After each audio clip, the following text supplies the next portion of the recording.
It's time.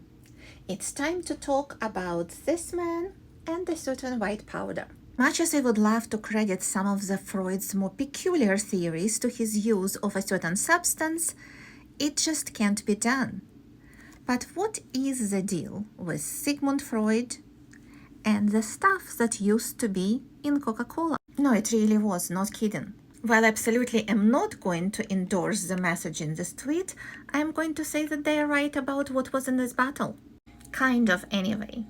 Coca-Cola did originally contain the coca leaf extract, but not quite the same thing that is unfortunately in use today. Just as today, the beverage was a stimulant and it contained two different stimulating substances.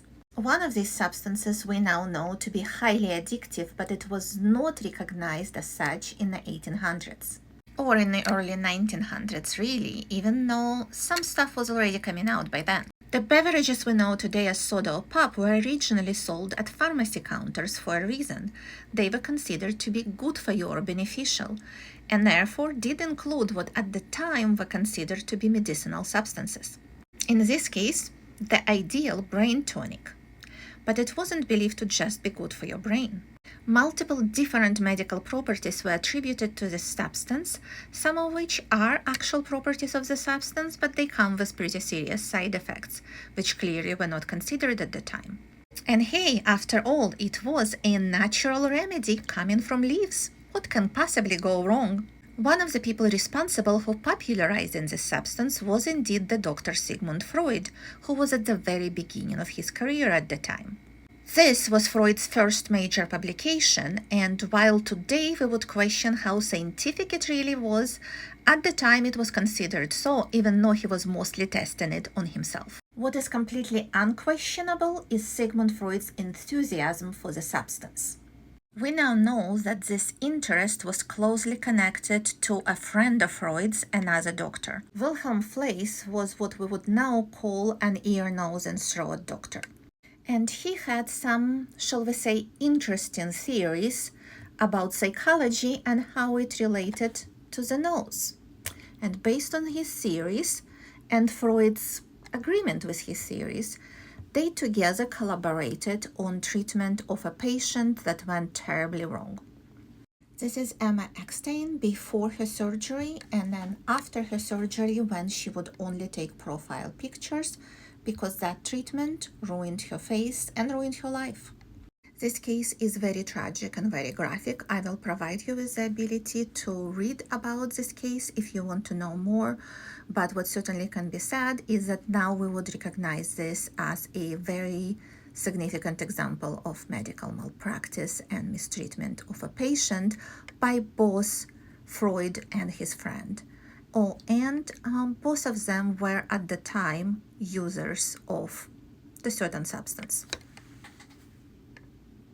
Freud's side of the communication between the two had been preserved and includes mentions of how he was using the substance for medical purposes and using it quite a lot. And there are definite signs of addiction that are showing up in these letters. There is also a discussion of what they did to Emma and how they were going to fix it. Oh, and by the way, the surgery on her nose, and that was all for treatment of problematic periods, because of course they did not understand how periods worked. And these letters eventually come to them realizing how problematic and how difficult the whole situation had been. And eventually their friendship also fell apart, partially because of how Freud was pointing fingers. However, we know that eventually Sigmund Freud came to realize that cocaine is not what he believed it to be. And we do know that his use did come to an end. The mistreatment of Emma occurred in 1895.